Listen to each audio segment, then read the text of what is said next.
오늘 말씀의 제목이 은혜를 기억하는 세대라는 제목입니다. 그러니까 마지막 기도 제목에도 나누었듯이 아까 우리 다음 세대를 위해서 기도했죠. 오늘은 다음 세대를 위한 또 그들을 향한 그런 마음을 말씀에서 이렇게 풀어 해석해 내려고 합니다.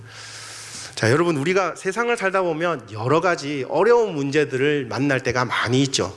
가정에서도 또 직장에서도 사회 관계에서, 특별히 우리 믿는 성도들은 교회 와서도 그 어려운 관계들이 계속 이어지기도 합니다.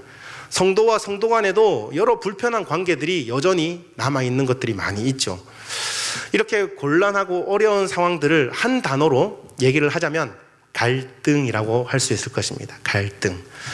근데 이 갈등에도 여러 가지 유형이 있는데 그중 쉽게 해결되지 않는 갈등이 있습니다. 모든 갈등이 다 이렇게 어렵고 이렇게 회복하는 것이 쉽지 않겠지만 그중 이렇게 유독 쉽지 않은 갈등이 뭐냐면 세대 간의 갈등입니다.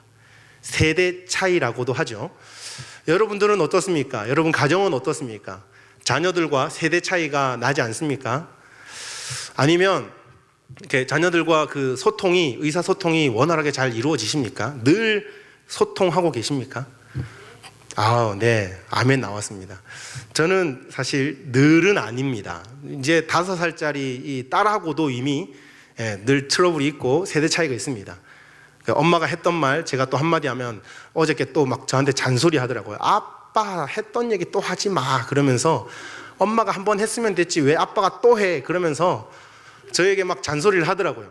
이미 5살짜리 딸과 제가 이미 세대 차이가 나더라고요.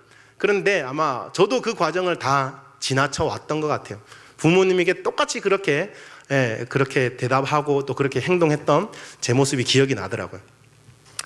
여러분, 여러 가지 자녀들과 혹은 성도 간에 아니면 어떤 사회생활 가운데 이 소통이 가로막혀서 답답했던 기억들이 다 있을 것입니다. 갈등으로 힘들어했던 기억들이 아마 다 있을 것입니다. 어쩌면 지금 이 순간에도 그 갈등이 우리 마음 가운데 또 우리 관계 가운데 여전히 풀지 못하는 숙제로 남아있을 수도 있습니다. 네, 아무튼 여러 가지 다양한 모습으로 이 갈등들이 나타낼 수 있겠지만 부정할 수 없는 것이 있다면 세대 간의 갈등은 반드시 있다라는 것입니다. 그리고 세대 차이를 느끼는 그 나이의 갭이 점점 좁혀지고 있습니다. 이제는 어른들이 그런 얘기도 하더라고요. 쌍둥이 그 관계에도 세대 차이가 있다라는 그런 얘기도 우스갯소리로 하시는 것 같아요. 그만큼 세대 차이의 갭이 점점 좁혀지고 있습니다. 그러나 이 생각해 보면 세대 차이가 난다는 것은 지극히 자연스러운 일이고 당연한 결과라고 생각됩니다. 예를 들어 보겠습니다. 누가 저에게 6.25 전쟁에 대해서 물어본다면 저는 딱 한 줄로 표현할 수 있습니다. 1950년 6월 25일 맞나요? 새벽 4시경 아마 주일이었던 걸로 제가 들었던 것 같아요. 주일 새벽 4시경 북한이 군사 분계선 38선을 넘어서 먼저 이렇게 전쟁을 시작한 그런 전쟁이다. 제가 알고 있는 한도 내에서는 이 설명이 끝입니다.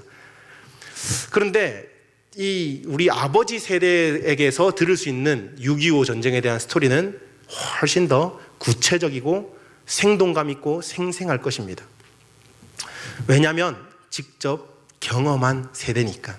직접 보기도 보았고 직접 어릴 때 부모님을 통해서 들었던 그런 이야기이기 때문에 생생하게 증언을 잘 하실 것입니다. 실제로 저희 아버지는 6.25 전쟁이 이렇게 터졌을 때 원래 서울 종로에 살고 계셨는데, 그리고 듣기에는 아주 이렇게 유복한 과정에서, 그때 당시 차도 잘 없을 때인데 학교에 차로 통학을 이렇게 시켜주고 했던 그 정도로 잘 사셨던 집안이라고 그래요. 몰라요. 제가 안 봐서 못 믿겠지만 지금은 남겨진 게 아무것도 없어서 제가 믿기지 않지만 그랬다 하더라고요. 그런데 전쟁이 나면서 이제 피난을 내려오는데 그때는 차도 못 타고 기차를 타고 대구로 피난을 내려와서 대구 서문시장에서 저희 할머니가 장사를 하시면서 이렇게 연명하시다가 그리고 전쟁이 끝나고 다시 서울로 올라가셨다는 그 얘기를 제가 들었습니다. 그런데 사실 이 얘기도 제가 들어서 아는 것이지 아무도 저에게 누가 이런 얘기를 아버지가 아니면 할머니가 얘기해 주시지 않았다면 저는 몰랐을 것입니다. 그럼 같은 질문을 요즘 청소년에게 물어본다면 여러분 어떻겠습니까? 과연 어디까지 대답을 할 수 있겠습니까? 6.25 전쟁이 과연 언제 몇 년도에 몇 월 며칠, 이건 알 수 있겠네요. 6.25니까, 그죠? 근데 몇 년도에 일어났는지 알 수 있을까요? 북침이 맞는지 남침이 맞는지 과연 자신 있게 대답할 학생들이 몇 명이나 있을까요? 제가 조심스럽게 예상해 보건데 아마 거의 10의 한 9는 자신 있게 대답하지 못할 거라고 생각합니다. 왜냐하면 이미 배운 적도 없고 들은 적도 없을 수도 있고 또 이미 다 흘러 지나간 과거의 이야기이기 때문에 그 소중함을 느끼지 못할 수도 있습니다. 과거의 역사가 지금 나의 생활과 너무 동떨어져 있다고 생각할 수도 있기 때문이죠. 이와 같이 급격한 경제 성장과 함께 세대 간의 갈등은 더 깊어집니다. 생각과 가치관과 문화에 있어서 엄청난 차이를 보이게 된다는 거죠. 그런데 오늘 본문을 보시면 이스라엘 백성들 사이에서도 세대 간의 심각한 차이가 있었음을 우리가 알 수 있습니다. 광야 세대와 그리고 가나안 세대, 다시 말해서 광야에서 가나안 정복 전쟁을 경험했던 세대, 전쟁을 치열하게 하고 막 여리고성도 정복할 때 같이 참여하고 아이성을 전투할 때 같이 참여하기도 하고, 이 세대와 가나안에 들어가고 난 이후에 태어나고 거기서 자라난 세대와의 세대 차이가 엄청나게 크게 나타났다는 것입니다. 오늘 말씀은 다음 세대에게 주시는 하나님의 경고와 권면의 말씀이기도 하지만 동시에 다음 세대를 제대로 키워야 하는 모든 부모님들에게, 그리고 우리 앞선 세대들에게 주시는, 그리고 우리에게 사명감을 다시 한번 되찾게 하시고, 또 저와 여러분들에게 다시 한번 다음 세대가 얼마나 소중한 것인지 깨닫게 하는 귀한 말씀으로 우리가 받고 은혜 받고 도전 받으시기를 간절히 바랍니다. 오늘 본문을 좀 더 깊이 자세히 이해하기 위해서는 사사기 바로 앞에 있는 성경 여호수아 23장, 24장 이 두 장을 잘 알고 가야 될 필요가 있습니다. 여호수아 23장, 24장을 보시면 여호수아가 이스라엘 백성들을 모아놓고 마지막 이제 숨을 거두기 전에 고별 설교를 합니다. 여호수아의 마지막 설교죠. 이 여호수아의 마지막 고별 설교에는 크게 두 가지 내용으로 요약할 수 있습니다. 첫 번째로 이스라엘 백성들이 끝까지 하나님을 향한 믿음으로, 하나님을 향한 신뢰로 끝까지 하나님을 믿고 의지하여서 가나안을 정복하고 그리고 그 땅에 정착하라. 이게 첫 번째 메시지였습니다. 두 번째 이제 설교의 메시지는 뭐냐면 그 땅에 들어가거든 그 땅에서 여호와 하나님만을 섬겨라. 이게 두 번째 메시지였습니다. 그런데 우리가 성경을 읽어서 알고 있지만 이스라엘 백성들은 이 두 약속 가운데, 이 두 설교 메시지 가운데 그 어느 것 하나 제대로 이루지 못하는 것을 알 수 있죠. 사사기 전반부에 해당하는 1장 1절부터 2장 5절까지를 살펴보면 말씀대로 그 땅 가운데 그 정복하고 또 말씀대로 그 가나안 땅을 다스리고 그 땅에 정착하는 것을 실패하는 것을 보여주고 있습니다. 또 서론의 후반부인 2장 6절부터 3장 6절까지에는 여호와 하나님만을 섬기는 것에도 실패하는 것을 볼 수 있습니다. 먼저 7절을 한번 볼까요? 7절, 백성이 여호수아가 사는 날 동안과 여호수아 뒤에 생존한 장로들 곧 여호와께서 이스라엘을 위하여 행하신 모든 큰 일을 본 자들이 사는 날 동안에 여호와를 섬겼더라. 이게 무슨 말입니까? 하나님이 세우신 그 종 여호수아, 이 여호수아가 강력한 리더십으로 이스라엘 백성들을 이끌고 갈 때에는 백성들이 하나님을 잘 섬겼다고 합니다. 뿐만 아니라 여호수아와 함께 정복 전쟁을 치루었던 그 세대, 장로들 그리고 그 생존한 장로들 그리고 모든 큰 일을 본 자들이 여호와를 잘 섬겼습니다. 그런데 중요한 건 이제 그 다음 이야기겠죠. 이 여호수아 세대가 이제 끝이 나고 여호수아와 함께 정복 전쟁을 치룬 개척 세대가 살아있을 동안에는 하나님을 잘 섬겼지만 개척 세대가 죽고 난 다음에 그 다음 세대가 이스라엘의 주류를 이렇게 이끌 때에는 상황이 크게 달라졌다는 것이죠.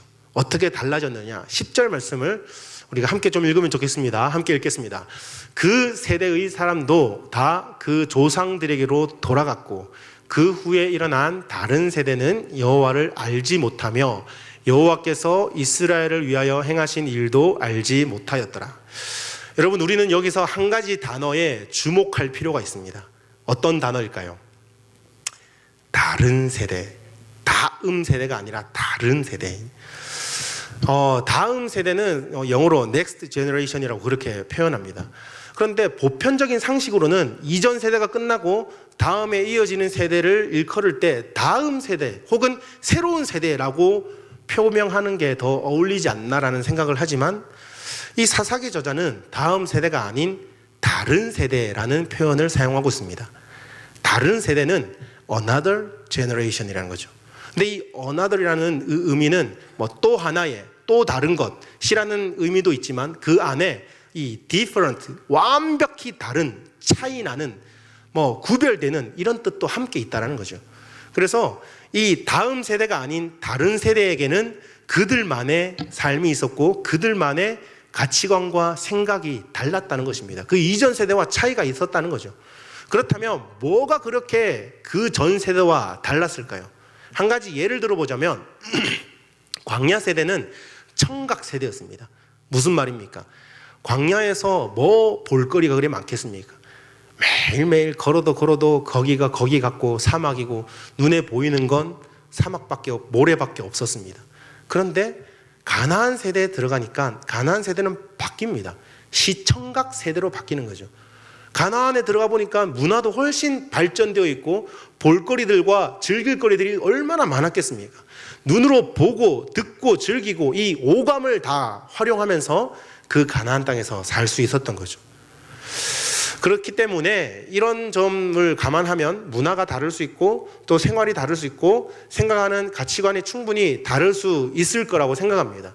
그것은 어쩔 수 없다라고 생각합니다. 하지만 문제는 달라지지 말아야 될 것까지 같이 달라졌다는 것이죠. 변질되지 말아야 될 것도 함께 변질되어 버렸다는 것입니다.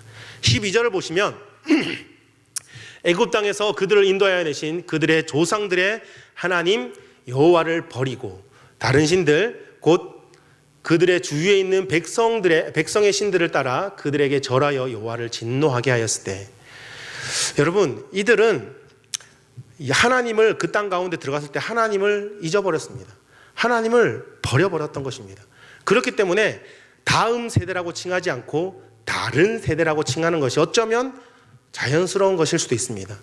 그러면 이들이 이처럼 변질된 세대 그리고 다른 세대로 전락하게 된 이유가 무엇이냐는 것이죠.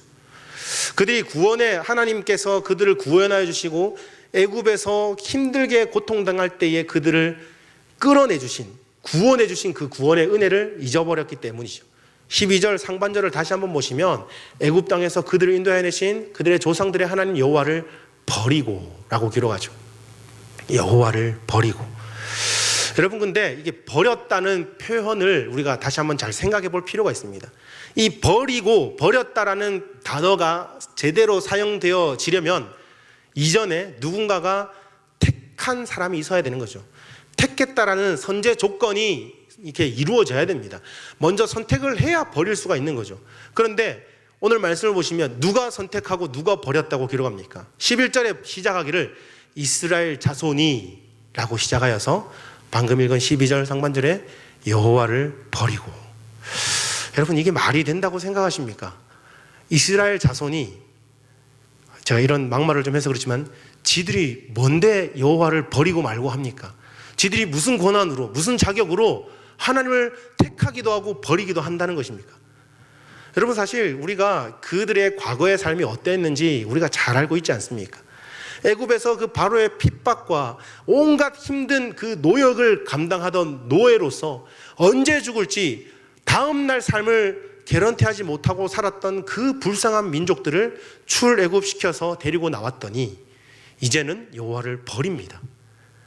하나님께서 그들을 불쌍히 여기셔서 일방적인 은혜와 일방적인 사랑으로 그들을 택하시고 출애굽시켜 주셨지 않습니까? 그뿐입니까? 40년 광야 생활을 지나는 동안 걸음걸음 하나님이 동행해 주셨지 않습니까? 배고프다 하면 만나 주시고, 또 만나 지겹다 그러니까 메추라기 주시고, 또 가다가 목마르다 그러니까 반석을 쳐서 물을 주시고, 그뿐입니까? 낮에 더워요 그러니까 위에 구름 기둥을 세워주셔서 가는 그 모든 행진 가운데 시원하게 걸을 수 있도록, 밤 되면 추우니까 불기둥을 앞세워서 따뜻하게 그 진영에서 지낼 수 있도록 해주신 그 하나님의 은혜를 버렸다는 것입니다. 애굽 땅에서 이스라엘 백성들을 출애굽시키신 그 하나님은 구원의 하나님이시고 사랑의 하나님이시고 은혜의 하나님이신 줄 믿습니다. 그들은 하나님께서 베푸신 이 구원의 은혜를 평생 동안 간직해야만 했습니다. 감사하면서 살아야만 했습니다. 그래서 하나님께서는 이스라엘 백성들이 가나안 땅에 들어가기 전에 이미 오래전부터 여호수아 그 전 리더였던 모세가 이렇게 리더할 때부터 이미 사전 교육을 꼼꼼히 시키셨습니다. 그 말씀이 어디 나오냐면 신명기에 나옵니다. 신명기 6장 10절에서 15절까지 좀 긴데요, 여러분들은 눈으로 읽으시고 제가 빨리 좀 읽어보도록 하겠습니다. 내 하나님 여호와께서 내 조상 아브라함과 이삭과 야곱을 향하여 내게 주리라 맹세하신 땅으로 너를 들어가게 하시고, 네가 건축하지 아니한 크고 아름다운 성읍을 얻게 하시며, 내가 채우지 아니한 아름다운 물건이 가득한 집을 얻게 하시며, 내가 파지 아니한 운물을 차지하게 하시며, 내가 심지 아니한 포도원과 감람나무를 차지하게 하사 내게 배불리 먹게 하실 때에, 이제 중요한 부분입니다. 너는 조심하여 너를 애굽 땅 종되었던 집에서 인도하여 내신 여호와를 잊지 말고 내 하나님 여호와를 경외하며 그를 섬기며 그의 이름으로 맹세할 것이니라.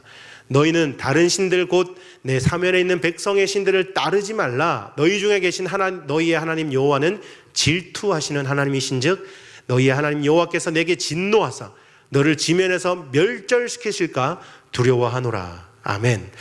여러분, 이 말씀의 핵심이 무엇인 줄 아십니까? 이 말씀을 줄여서 간단하게 줄여보면, 그냥 제 말로 표현을 해보면, 가나안 땅에 들어가면 하나님 잊어버리지 마. 가나안 땅에 들어가면 하나님의 은혜를 반드시 기억해라는 것입니다. 하나님이 그동안 너희들을 이끌으셨던 그 걸음걸음, 과거에 너희들이 당했던 그 서러움, 그 고통, 슬픔들을 하나님이 기쁨과 즐거움과 그리고 모든 것들을 새롭게 바꾸어 주셨던 그 은혜를 기억하라는 말씀인 것이죠. 신명기에 보면 이 말씀이 계속해서 반복해서 나옵니다. 쉐마라고 그러죠.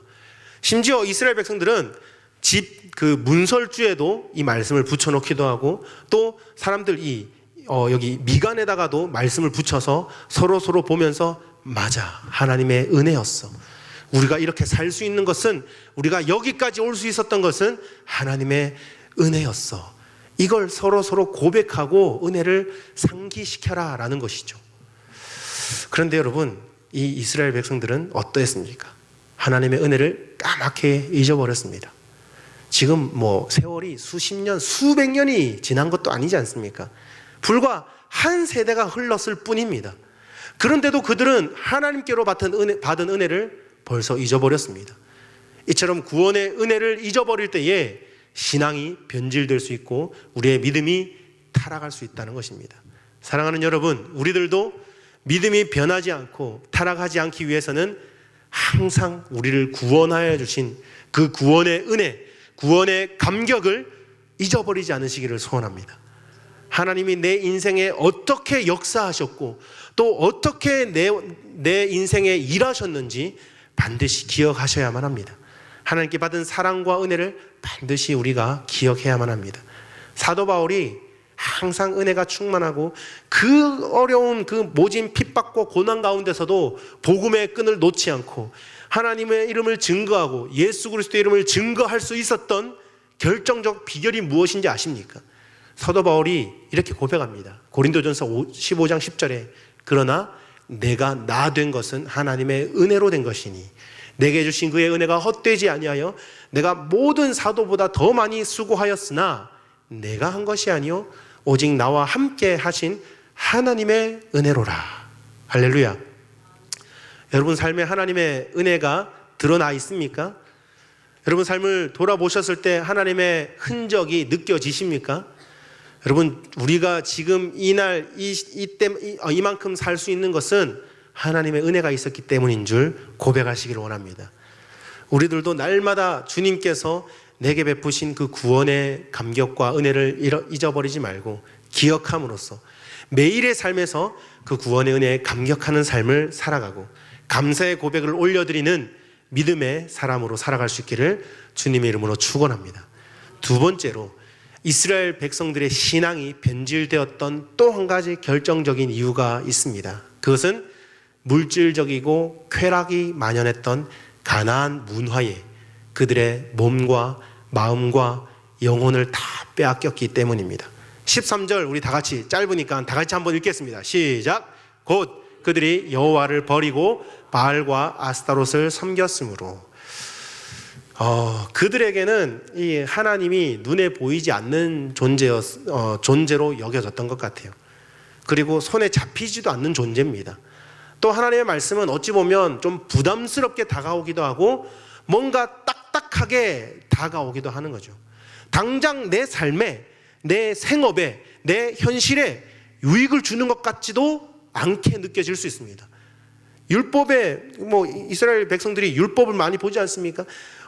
그렇게 하지 말라는 계명이 많은지 하지 말라는 것만 이거 기억하자니 너무 마음이 답답하게 느껴졌을 수도 있을 것 같습니다. 반면에 가나안 땅에 들어가서 그 가나안 주민들이 섬기는 신들을 바라보니까 그 가나안 우상들은 당장 눈앞에 보이는 물질적인 쾌락과 풍요를 약속해 줍니다. 그리고 아주 매력적으로 보였던 것 같아요. 세상적인 눈으로 보았을 때. 이스라엘 백성들이 하나님을 버리고 이런 신들을 섬기기 시작하였는데 이들은 자신들의 가문의 번성과 재산의 증가를 빌면서 바알과 아스타롯 신전에서 그곳에 성전에 거주하는 그 창기들과 성적인 관계를 맺어가는, 그것도 의식이라고 맺어가면서 그곳에서 축제를 벌이고 먹고 마시고 즐거워했다는 것입니다. 세상적으로 볼 때에 이들의 오감을 충분히 만족시켜 줄만 하지 않습니까? 하나님보다 부담스럽게 뭘 하지 말라고 늘 제재를 거는 하나님보다 가나안 신전에 가보니까 아름다운 여성들도 있고 먹고 마실 거리가 충분합니다. 그리고 이 모든 것들이 이 신에게 제사 드리는 의식이라고 합리화시켜져 있습니다. 그것들을 행하면서 얼마나 이 이스라엘 백성들이 타락해져 가고 또 얼마나 그 쾌락에 빠져 있었겠습니까? 결국 그들은 눈에 보이지도 않고 부담스러운 하나님을 버립니다. 현실적인 유익과 즐거움을 주는 가나안의 우상들을 택하게 되는 것이죠. 여러분, 우리도 이처럼 세상이 주는 즐거움과 물질의 쾌락과 유혹을 이기지 못하게 되면 나를 위해서 십자가에 피 흘리신 예수 그리스도의 그 은혜를 저버리고 신앙이 변질되는 자들로 전락할 수 있다는 그 사실을 명심할 수 있기를 바랍니다. 그러면 하나님께서는 이처럼 구원의 은혜를 잊어버리고 여호와를 버리고 다른 신들을 섬겼던 이 가나안 세대, 이 다른 세대를 향하여서 어떤 경고의 말씀을 하셨느냐? 오늘 14절 15절 본문 말씀입니다. 제가 한번 읽겠습니다. 여호와께서 이스라엘에게 진노하사 노략하는 자의 손에 넘겨주사 그들이 노략을 당하게 하시며 또 주위에 있는 모든 대적의 손에 팔아 넘기심에 그들이 다시는 대적을 당하지 못하였으며 그들이 어디로 가든지 여호와의 손이 그들에게 재앙을 내리시니 곧 여호와께서 말씀하신 것과 같고 여호와께서 그들에게 맹세하신 것과 같아서 그들의 괴로움이 심하였더라. 아멘.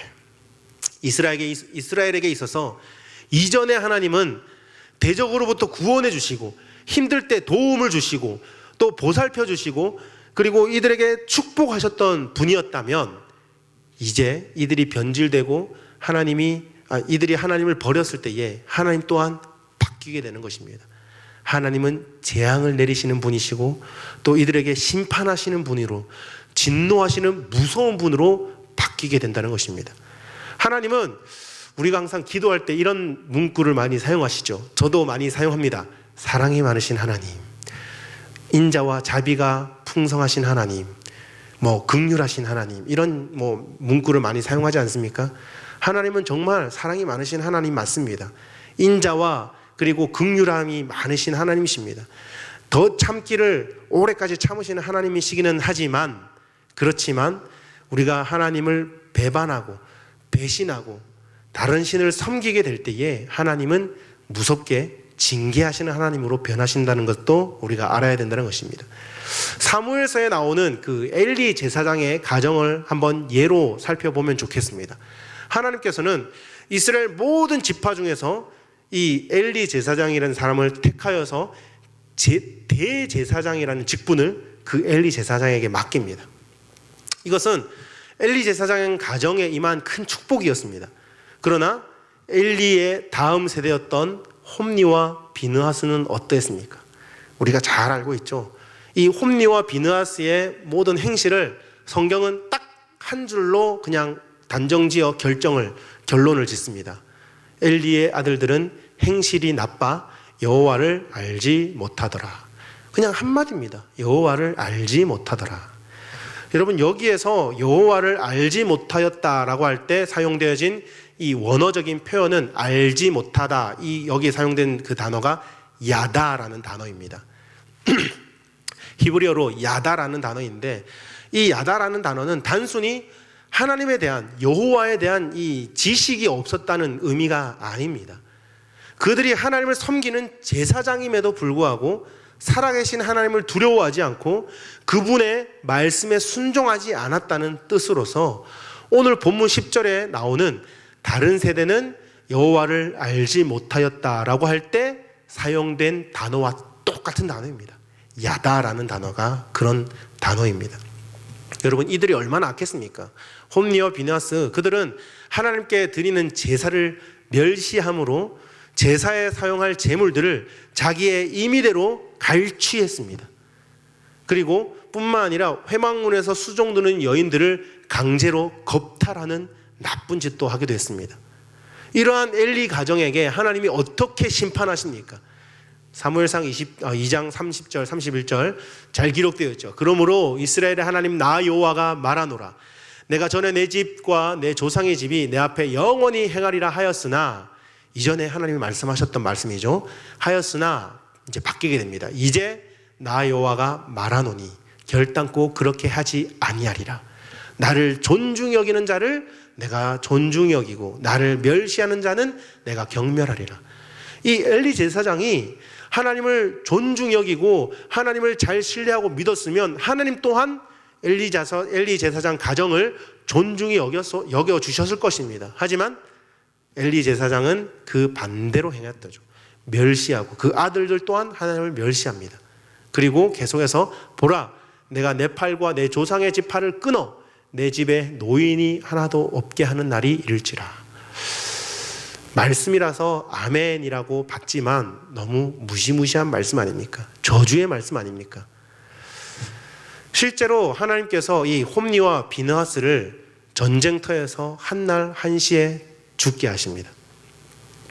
사실 홈리와 비느하스는 맨 앞에 서서 이렇게 칼을 들고 창을 들고 싸우는 그런 전투 병력이 아니지 않습니까? 여호와의 법궤를 지키고 그 법궤를 들고 나가는, 뒤에서 그 법궤를 지키는 사람입니다. 그런데 이 홈리와 비느하스가 죽었다는 것은 하나님의 심판으로 볼 수 있는 것이죠. 또한 그 소식을 전해 들은 아버지 엘리 제사장이 의자에 앉아 있다가 그 소식을 들으면서 충격에 넘어지면서 목이 부러져 그 자리에서 또 죽게 됩니다. 그뿐입니까? 이 엘리 제사장의 며느리가 그때 당시 만삭이었습니다. 그런데 그 소식을 듣더니 자기의 남편이 죽었고 자기의 시아버지가 죽었다는 그 소식을 들으면서 갑자기 진통이 오면서 해산합니다. 그러면서 해산의 고통을 다 느끼기도 전에 아이를 낳고 숨을 거두게 되죠. 그러면서 낳은 아이를 이가봇이라는 이름을 짓습니다. 그런데 이 이가봇의 이름의 뜻이 무엇이냐? 여호와의 영광이 이스라엘에게서 떠났다라는 그런 엄청나게 무서운 말씀입니다. 여러분, 한날에 무려 한 집안 식구 4명이 죽임을 당하였습니다. 몰살당했다는 표현이 더 맞겠죠. 하나님의 진노의 손길은 이토록 무서운 것입니다. 이를 볼 때에 다음 세대가 얼마나 중요한지 우리가 느끼셔야 됩니다. 다음 세대는 소망의 세대임과 동시에 막중한 책임과 사명을 걸머진 세대입니다. 여러분, 우리는 함께 이 문제를 놓고 고민하고 기도하셔야 합니다. 우리 세대에 잘 믿고 우리 세대 예수님 영접하고 끝나는 것으로 만족하면 안 된다는 것입니다. 우리 다음 세대가 나의 자녀와 나의 자녀의 자녀들이 여전히 내가 섬겼던, 내가 만났던, 내가 예배했던 그 하나님을 동일하게 예배하는 자녀들로 키워나가야 된다는 것입니다.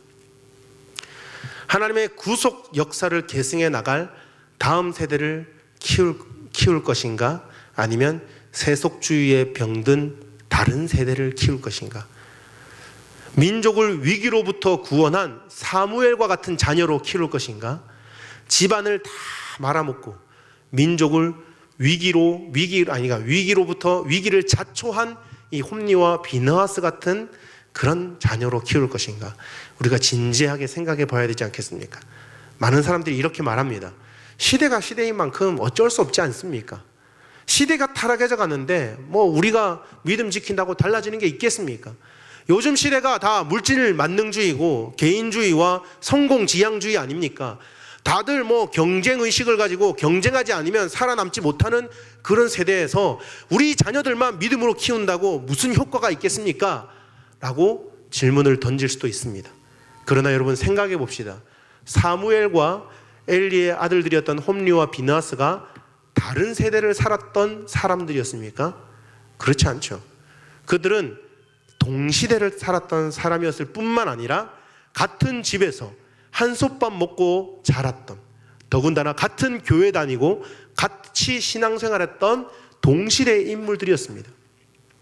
그런데 어떻게 그렇게 다를 수 있습니까? 사무엘은 어머니 한나가 흘린 눈물의 기도를 먹고 자란 아이였습니다. 반면에 이렇게 믿음으로 잘 양육된 사무엘이었지만, 반면에 홈리와 비느하스는 부모의 인본적인 사랑과 물질로 키워진 아들이었습니다. 하나님이 자녀 교육에 실패한 엘리 제사장에게 이렇게 책망합니다. 2장 29절에 너희는 어찌하여 내가 내 처소에서 명령한 내 재물과 예물을 밟으며 내 아들들을 나보다 더 중히 여겨 내 백성 이스라엘이 드리는 가장 좋은 것으로 너희들을 살찌게 하느냐. 엘리 제사장에게 책망하시는 말씀이죠. 너는 어찌해서 하나님을 섬기는 것보다 내 아들을 살찌게 하는데 내 아들을 더 중하게 여겼느냐, 그러면서 책망하시는 거죠. 하나님보다 자식을 더 중히 여기고 영적인 것보다 물질적인 것으로 자식들을 더 살찌우게 될 때에 당장은 잘 될 것 같아 보이지만 그 결과는 확연한 차이가 난다는 것을 성경을 통해서 알 수 있습니다. 부모는 다 같은 마음 아니겠습니까? 부모는 자기 자식에게 제일 좋은 것, 최상의 것을 주려고 애를 씁니다. 그러나 정작 그렇게 노력했지만 그 자녀들이 언제 그랬냐는 듯이 부모의 노력을 배신하고 삐뚤어지는 것을 볼 수가 있습니다.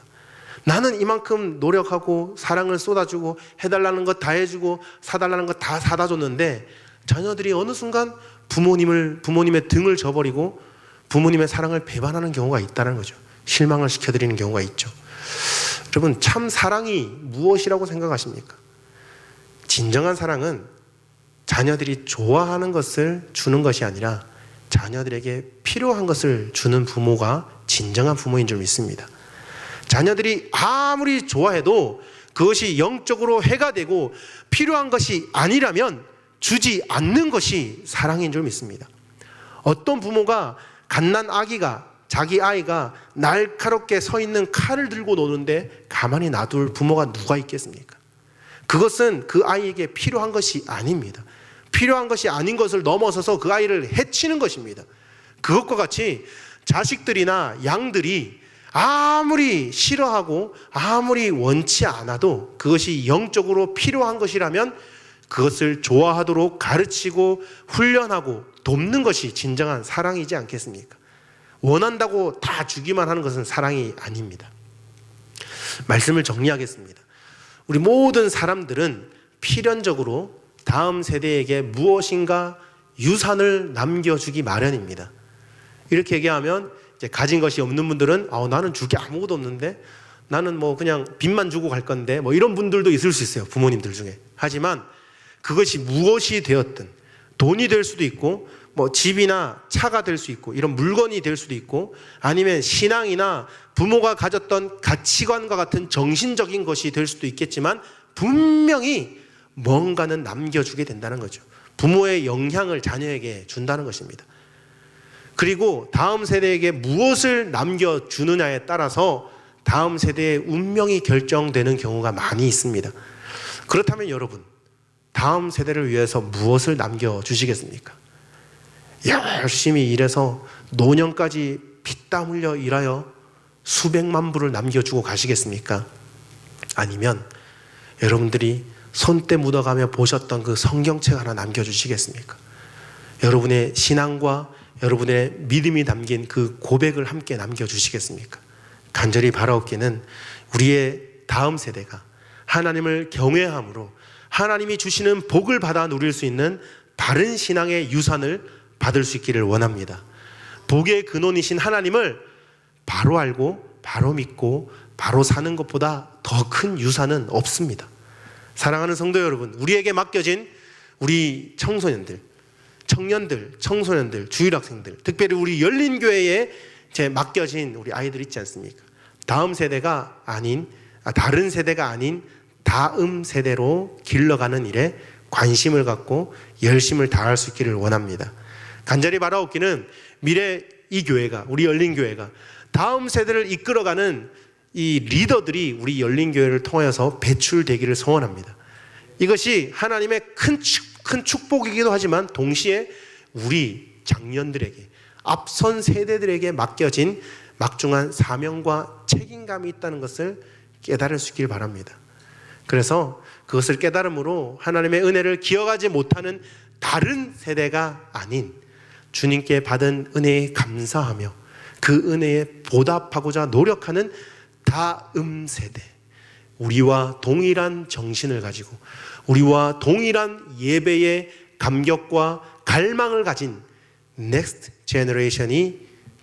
제너레이션으로 세워가는 일에 최선을 다하는 저와 여러분들이 될 수 있기를 주님의 이름으로 간절히 축원하겠습니다.